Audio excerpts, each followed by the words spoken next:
बिस्मिल्लाहिर्रहमानिर्रहीम। अस्सलाम वालेकुम नादरीन, आप यूट्यूब चैनल देख रहे हैं। मैं इमरान ख़ान हूँ।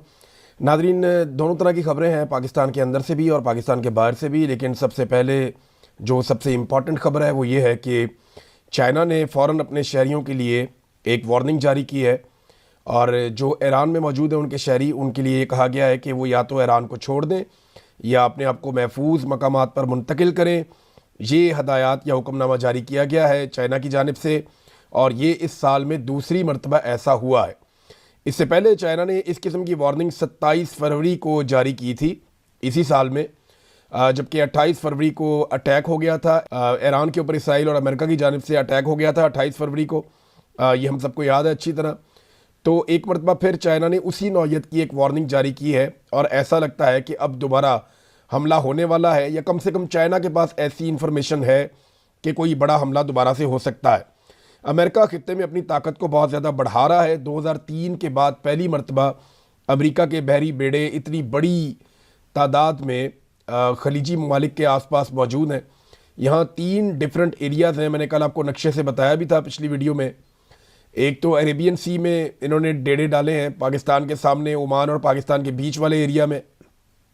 यहाँ पे अमेरिकन बहरी बेड़ा मौजूद है। रेड सी के अंदर भी ये पहुँच गए हैं, और रेड सी में आने के लिए बाब मंदब से एक रास्ता आता है, वहाँ से कुछ इनकी फ़ोर्स पहुँची है, और कुछ फ़ोर्स जो है वो नहर स्वेज़ से मिस्र के बीच में से निकल कर यहाँ पहुँची है। और तीसरी ताकत इन्होंने इकट्ठी की है अमेरिकन एक बहरी बेड़े को इसराइल के बिल्कुल अकब में, यानी ये वो जगह है जहाँ से अमेरिका अपने इंटरसेप्टर्स भी इस्तेमाल करता था, और उन्होंने अपने बहरी बेड़े के ऊपर एक इंटरसेप्टर्स का पूरा निज़ाम लगाया हुआ था कि अगर ईरानी मिसाइल आते हैं इसराइल को हिट करने के लिए, तो वहाँ से अमेरिका प्रोटेक्शन देता था इसराइल को। तो अब ये इन 3 जगहों पे अमेरिका मौजूद है, जबकि मिडल ईस्ट में अमेरिका बहुत तेज़ी से नकलो हरकत कर रहा है। यानी जो मूवमेंट देखी गई है सऊदी अरेबिया में वो बहुत बहुत ख़ास है। जबकि इसराइल में बिन गवीर एयरपोर्ट हो या बाकी एयरपोर्ट्स हों, वहाँ पे बहुत बड़ी तादाद में अमरीकी तैयारे पहुँचे हैं जो उनकी एयरफोर्स से ताल्लुक़ रखते हैं। ना सिर्फ ये जंगी जहाज़ हैं, बल्कि जंग के मैदान में मदद करने के लिए जो तैयारे हैं वो भी हैं। एक अमरीकी अवाक्स तैयारा, जिस तरह के तैयारे को पहले सऊदी अरब में तबाह कर दिया था ईरान ने, वो तैयारा भी उड़ान भर चुका है, और अब वो फ़िज़ाई ऑपरेशंस के लिए जायज़ा ले रहा है। ये मुबैना तौर पे इतलात अब तक आई हैं। अब अमेरिका अपनी ताकत बढ़ा रहा है। चाइना ने फौरी तौर पे अपने शहरियों के लिए एक एडवाइजरी जारी कर दी है, जबकि ईरान ने अगर ईरान के ऊपर हमला हुआ तो इस सूरत में कुछ अहदाफ बता दिए हैं कि इन अहदाफ को ईरान टारगेट करेगा।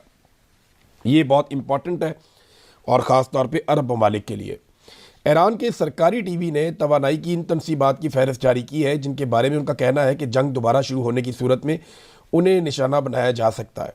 कतर में रास गैस का जो एक मनसूबा है, और रास अल्फान LNG तनसीबात हैं, उनको निशाना बनाया जा सकता है। मुत्तहिदा अरब अमारात में दास और ज़रको जज़ायर, इनको निशाना बनाया जा सकता है, जहाँ पे तेल और गैस के बड़े ऑफशोर मराकज़ हैं। इसके अलावा सऊदी अरब में दावा किया जा रहा है कि वहाँ पे बकीक एक एरिया है, उसके बारे में बताया गया, और सफ़ानिया एक और इलाका है, खरीस एक और एरिया है। यहाँ पे कुछ ऑयल की तनसीबात हैं जिनके बारे में कहा गया कि इन्हें निशाना बनाया जा सकता है। जबकि कुवैत में बुरकान ऑयल फील्ड के बारे में वार्निंग जारी की गई इसी टीवी पे, और ये बताया गया कि उनको ईरान निशाना बना सकता है उस सूरत में जब ईरान के ऊपर अटैक किया जाएगा तब। नाज़रीन, थोड़ा सा गला ख़राब है, लेकिन इसके बावजूद मैं ये वीलॉग पूरा रिकॉर्ड करवा देता हूँ। अभी राइटर्स ने दावा किया कि पाकिस्तानी सोर्सेज के हवाले से रॉयटर्स का ये दावा आया है, और इस दावे में ये कहा गया कि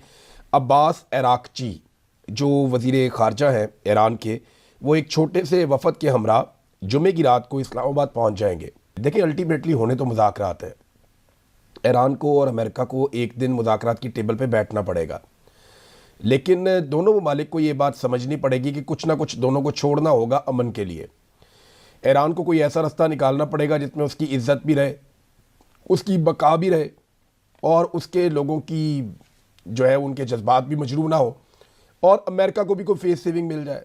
जबकि अमेरिका को भी कुछ ना कुछ ईरान को ऐसा देना पड़ेगा जिसके नतीजे में डोनाल्ड ट्रंप की थोड़ी सुबकी ज़रूर हो जाएगी, लेकिन कुछ ना कुछ फेस सेविंग उन्हें भी मिल जाएगी। तो बीच का रास्ता निकालना पड़ेगा, बड़े बड़े मसाइल का हल निकल आता है। यहाँ पे अल्टीमेटली एक दिन इन्हें बैठना पड़ेगा। लेकिन अगर अमेरिका को ये लगता है कि वो ताकत के बलबूते पे सारे हथियार यहाँ पे इकट्ठे करके ईरान से एक तरफा सरेंडर करवा देगा, तो ये इसके लिए फिर एक नई मुसीबत बन जाएगी। ईरानियों का रिकॉर्ड है कि वो ऐसे सरेंडर नहीं करते और ये ईरानी बार बार कह चुके हैं। बहरहाल मुज़ाकरात के लिए अगर तो ये आ रही है टीम तो बड़ी अच्छी बात है। इराक़ची पाकिस्तान में आ रहे हैं, फिर अमेरिकन भी आ जाएंगे और मुज़ाकरात दोबारा से शुरू हो जाएंगे। लेकिन पाकिस्तान ने बदकिस्मती से दूसरा हफ्ता है इस्लामाबाद रावलपिंडी को बंद किया हुआ है। ये खबर भी रॉयटर्स ने दी है। एक्चुअली रॉयटर्स जो है वो इसी के ऊपर सरकार से रब्ते कर रहा था बार बार, और वो ये जानना चाह रहे थे कि इस्लामाबाद की और रावलपिंडी की बंदिश के पीछे साइंस क्या है, आप इसे खोल क्यों नहीं देते। तो खबर ये है कि इस्लामाबाद को या पाकिस्तानी गवर्नमेंट को, मौजूदा रजीम को, आसिम मुनीर को और शहबाज शरीफ को इस बात पे शक है कि अगर कोई अच्छी डील बनती है तो डोनाल्ड ट्रंप उसका क्रेडिट लेने के लिए खुद पाकिस्तान आएगा। और हो सकता है डोनाल्ड ट्रंप ने किसी मौके पर इन्हें कोई आसरा करवा भी दिया हो, क्योंकि डोनाल्ड ट्रंप ये बहुत अच्छी तरह से जानते हैं कि अगर मैं ये कहूँगा कि मैंने पाकिस्तान आना है तो आसिम मुनीर और शहबाज शरीफ दुगनी मेहनत करेंगे और ज़्यादा जोर लगाएंगे। तो अब इस्लामाबाद और पिंडी को बंद रखा हुआ है। ये जनाब अली दूसरा हफ्ता शुरू हो गया है, लिहाजा सिक्योरिटी का ऐसा इंतज़ाम इन्होंने किया कि कोई भी छोटा सा वाक़या ऐसा ना हो जाए जिसके बाद अमेरिकन ये वजह बना दें कि जनाब डोनाल्ड ट्रंप ने आना था तो यहाँ पे सिक्योरिटी रीजंस की वजह से डोनाल्ड ट्रंप नहीं आए। और इससे पहले जो है वो इसी किस्म की बातें की गई थी जेडी वेंस के हवाले से भी, जब वो दूसरी मरतबा आना चाह रहे थे कि जनाब सिक्योरिटी के मामला आते हैं, और ये डोनाल्ड ट्रंप ने खुद भी एक स्टेटमेंट दिया हुआ था। बहरहाल अब वहाँ पे देखें ना, इस्लामाबाद में सूरत हाल ये है कि अदालतें बंद हैं। जिन ममालिक की जंग हो रही है उनकी अदालतें खुली हैं, पाकिस्तान में बंद हैं, और ये दारुल हुकूमत है। स्कूल बंद हैं, तालीमी इदारे बंद हैं, रास्ते बंद हैं, मार्केटें बंद हैं, कारोबारी मराकज़ बंद हैं, दफातर बंद हैं, रिहायशी इलाके बंद हैं, यानी सब कुछ तो बंद करके रखा हुआ है पाकिस्तान में। और ये पाकिस्तान का दारुल हुकूमत है। जब दारुल हुकूमत बंद है तो फिर आप समझेंगे इसका असर जो है वो पूरे मुल्क के ऊपर पड़ता है। और ये कोई अच्छा पाकिस्तान का मैसेज नहीं जा रहा कि आप एक ऐसी मीटिंग करवाना चाह रहे हैं जिसके अंदर आपने अमन कायम करना है, और आपकी अपनी हालत यह है कि आपने अपना दारुल हुकूमत बंद किया हुआ 1 हफ्ते से ज़्यादा हो गया, और आप अपने दारुल हुकूमत में सिक्योरिटी के मामलात को कंट्रोल कर नहीं सकते। दुनिया की सिक्योरिटी के मामलात को आप कंट्रोल करने जा रहे हैं, और हालात इनके ये हो गए कि छोटी सी बात से चिढ़ जाते हैं। यहाँ पे मैं आपको एक खबर देता हूँ। मैं खुद भी ये खबर सुन के मैंने जब पढ़ी तो मैं हैरान हो गया कि ये किस लेवल पे पहुँच गए हैं। खबर ये बताती है कि एक साहब हैं, उन्होंने बेचारे ने एक मजाक कर दिया, यानी तरनौल फाटक भी आपने हुरमुज़ बना हुआ है, इस किस्म की उन्होंने बात कर दी कि ना ये फाटक खुलता है तो ना आपने हुरमुज़ खुलती है। अब एक बेचारा सोशल मीडिया एक्टिविस्ट है, उसने ये बेचारे ने पोस्ट कर दी। अब पुलिस ने उसको जाके गिरफ्तार कर लिया कि जनाब मजाक उड़ा रहे हैं। वकील साहब है राजा इमरान साहब, वो कहते हैं कि इनके प्रोफेशन में या उनके पूरे करियर में पहली मरतबा ऐसा हुआ कि किसी शख्स ने सोशल मीडिया पर पोस्ट लगाई हो और उसके खिलाफ सेक्शन 144 की खिलाफ वर्जी करने का मुकदमा दर्ज कर दिया गया। 144 तो ये होता है ना कि आप हजूम इकट्ठा कर दें, क्योंकि इस्लामाबाद में वो कहते हैं जी सूरत हाल बड़ी नाजुक है, लिहाजा दफ़ा 144 हमने लगाई हुई है। तो ठीक है, आपने दफ़ा 144 लगाई हुई है, अच्छी बात है। लेकिन सोशल मीडिया पे एक आदमी ने पोस्ट की तो इसके ऊपर कह रहे हैं ये दफ़ा 144 की इसने खिलाफ वर्जी कर दी।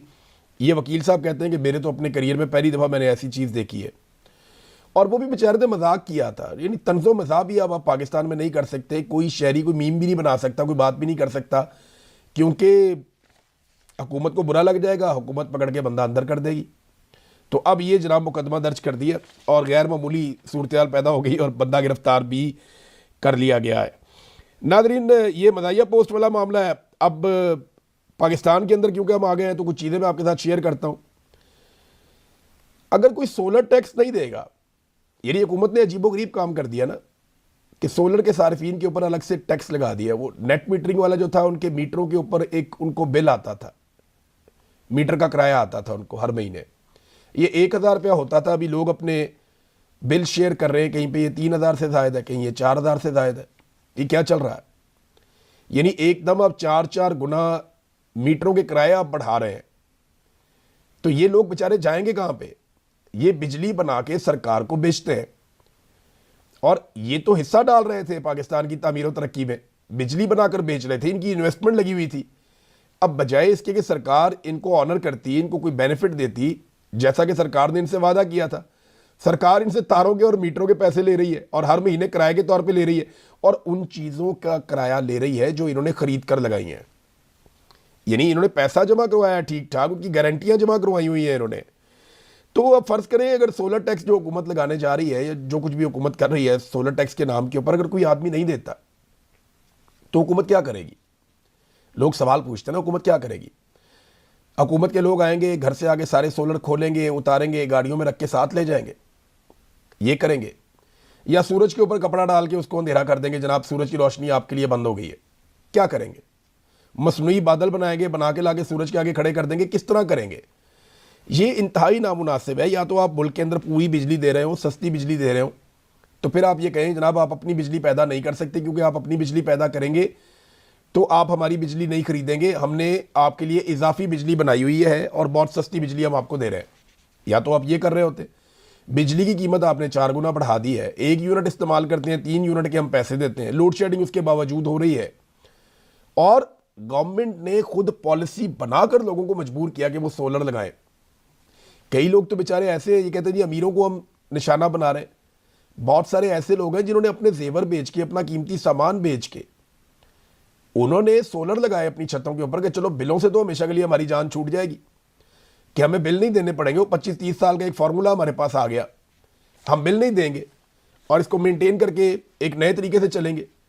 वो बेचारे जिन गरीबों ने लगाए हुए थे उनके सारे अरमान तोड़ दिए, उनकी जमा पूंजी भी खर्च करवा दी सोलर के ऊपर, और अब उन्हें डबल पैसा पड़ रहा है। सोलर पे अलग पड़ गया, सरकार अलग से उनकी जेब काटने के लिए आ गई है।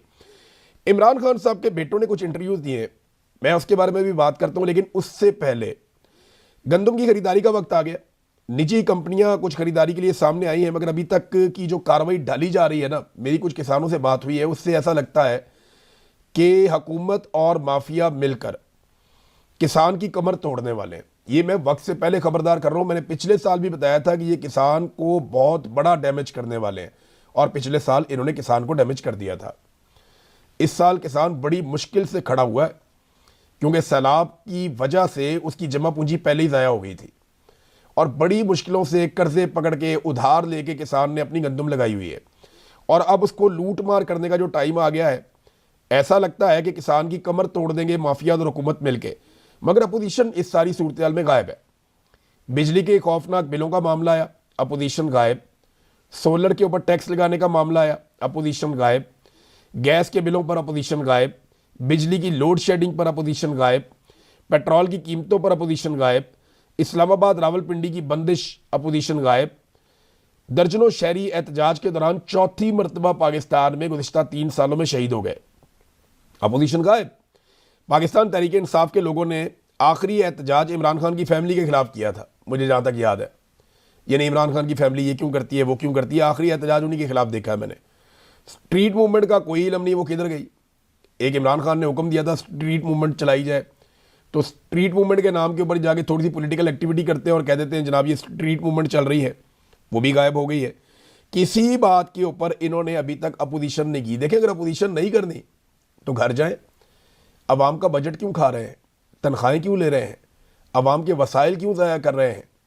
यानी इतने वसाइल ज़ाया करने से बेहतर है अगर आपने अपोजिशन नहीं करनी तो आप घर चले जाएं। मुझे कभी कभी ऐसा लगता है कि पाकिस्तान तहरीक इंसाफ को, क्योंकि पाकिस्तान के अवाम ने हुकूमत बनाने के लिए मैंडेट दिया था, लेकिन आसिम मुनीर साहब ने उनका मैंडेट छीन के इनको अपोजिशन में बैठा दिया। लेकिन आज भी शायद पाकिस्तान तहरीक इंसाफ ज़हनी तौर पर हुकूमत में बैठी हुई है, क्योंकि वो हुकूमत के खिलाफ किसी किस्म की ना कोई तहरीक चलाती है, ना हुकूमत को किसी किस्म का कोई टफ टाइम देती है।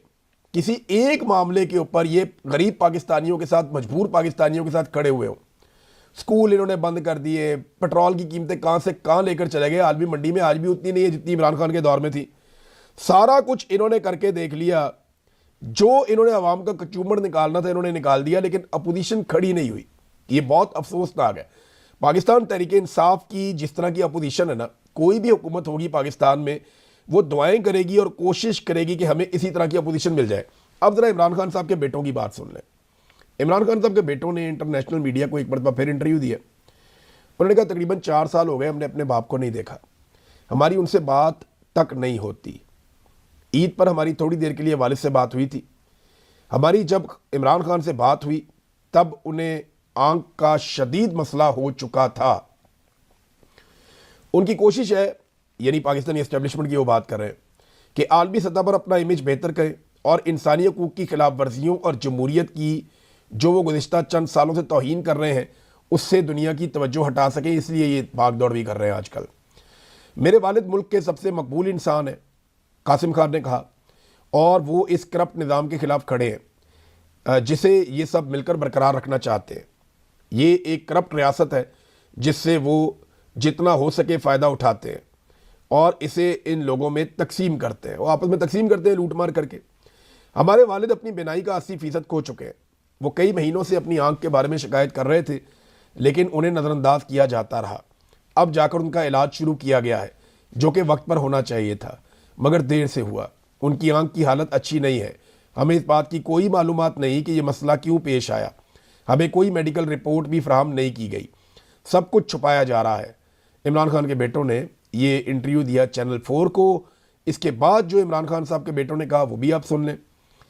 उन्होंने कहा जी कि पाकिस्तानी हुकूमत ने हमें पाकिस्तान जाने पर गिरफ्तार करने की धमकी दी हुई है। उन्होंने कहा कि अगर आप पाकिस्तान आए तो आपको गिरफ्तार कर लिया जाएगा। हम फिर भी पाकिस्तान जाना चाहते हैं, लेकिन अब हुकूमत पाकिस्तान हमें किसी भी किस्म की स्पेस देने के लिए तैयार नहीं है और हमारा वीज़ा भी जारी नहीं किया जा रहा। हम वाशिंगटन गए थे, हमारी बातचीत हुई थी, वहाँ से रद्द-ए-अमल आने वाला था कि हुकूमत पाकिस्तान ने मशरिक में अमरीकी पपेट हुकूमत बनने की हर मुमकिन कोशिश शुरू कर दी। वो कहते नहीं, हम अमेरिका गए थे, हमने वहाँ जाके बातचीत की थी ह्यूमन राइट्स के हवाले से, हमें लग रहा था बातचीत बन जाएगी। हमारे साथ उनके साथ वादे भी किए गए थे। मैंने आपको तब रिपोर्ट भी किया था, ओवरसीज़ पाकिस्तानियों ने भी बताया था, और मैंने उनके हवाले से आपको ये दावे उनके रिपोर्ट किए थे कि उनका ये दावा है कि कॉल आने वाली है और वो अमेरिका में हालात जो है वो तब्दील होने वाले हैं। तो ये डोनाल्ड ट्रंप ने बहुत दावे और बड़े वादे किए थे डोनाल्ड ट्रंप ने पाकिस्तान तहरीक इंसाफ के लोगों से, जो उन्हें जाकर मिलते थे।